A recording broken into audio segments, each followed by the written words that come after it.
At some point in life, a quiet realization begins to surface. Not loudly, not dramatically. It doesn't arrive as a breakdown or a crisis. It arrives as a thought you keep ignoring. A thought that sounds like this: why does it still feel like I'm waiting? You don't know what you're waiting for. You just know that part of you is still paused, still holding back, still assuming something will change on its own. And that assumption feels harmless until years pass. Most people don't fail because they try and lose. They fail because they keep waiting. No dramatic music, no breaking point, no collapse. It usually happens on an ordinary day, a random Tuesday, a quiet evening. A moment where you're doing something small, washing a plate, tying your shoes, staring at your phone, and a thought slips in that you didn't invite.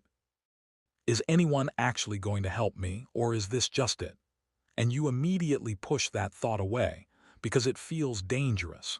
We grow up surrounded by stories of rescue. Someone figures it out. Someone gets discovered. Someone finally gets their break.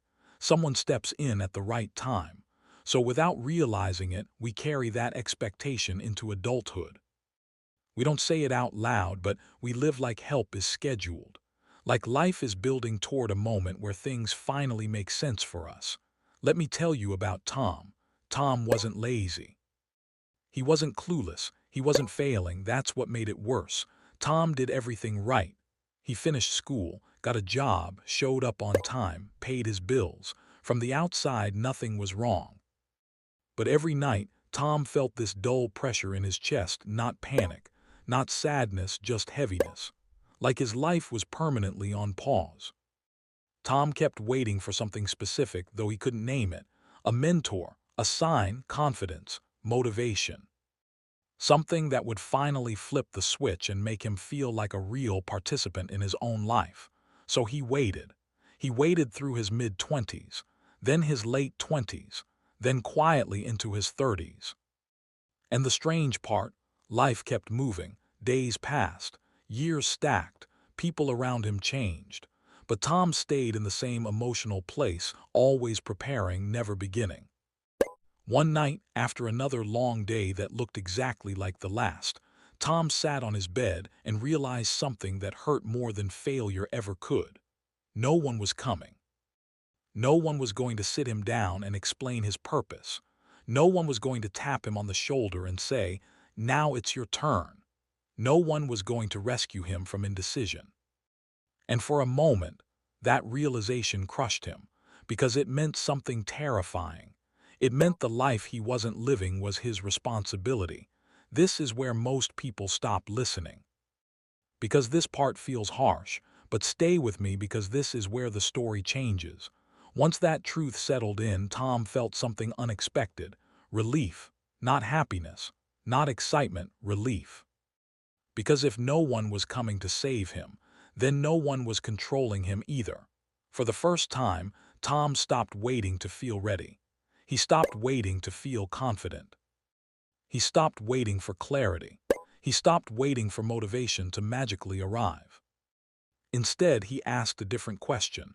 What would I do if this really is all on me? And that question changed everything. Now let me tell you about someone else. Her name was Myra. Myra was the kind of person people leaned on. She was reliable, supportive, emotionally intelligent. Everyone assumed she had her life together, but Myra had a secret habit.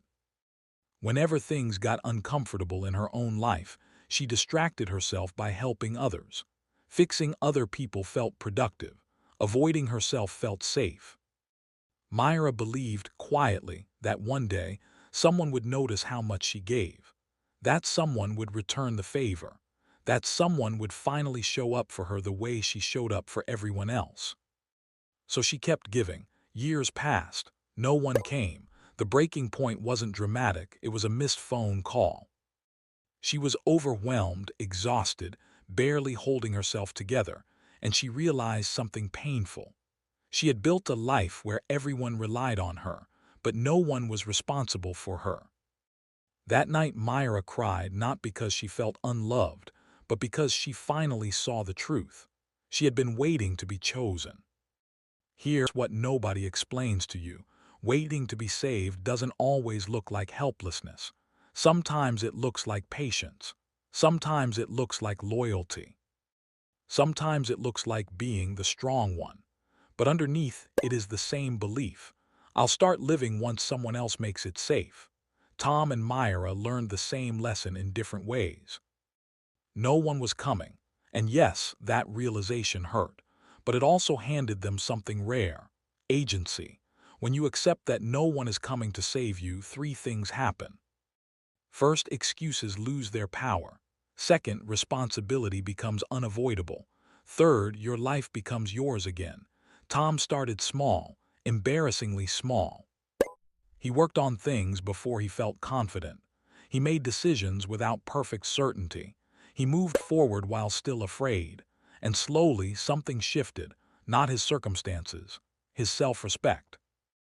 Myra did something even harder. She disappointed people. She said no. She stepped back. She chose herself and felt guilty for months. But with every boundary, her identity grew clearer. She wasn't waiting anymore. She was choosing. Here's the good part no one tells you. Once you stop expecting rescue, life becomes quieter, less dramatic, less emotional, more honest. You stop fantasizing about escape. You stop blaming timing. You stop postponing yourself. You start building imperfectly but deliberately.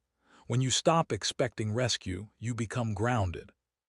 Less emotional, less dramatic, more intentional. This is what real self-respect looks like. Not confidence, not bravado, not loud motivation. Consistency when no one is watching. No one is coming to save you. And that's the good part. Because if someone did, you'd never discover what you're capable of handling on your own. You'd never build trust with yourself. You'd never earn your own confidence. You'd never experience growth that actually lasts. Responsibility feels heavy at first, but over time it becomes grounding. Because now your life responds to you. Not luck, not timing, not permission. You. If this made you uncomfortable, that's a good sign. Discomfort is often clarity arriving without decoration. Most people never reach this point. They stay half awake, half waiting, half alive. But if you're listening to this, something in you already knows. The waiting phase is over. And if this connected with you deeply, the next video explores why taking responsibility feels terrifying at first, and how to step into it without burning out or self-sabotaging. Watch that next. This is where the real shift begins.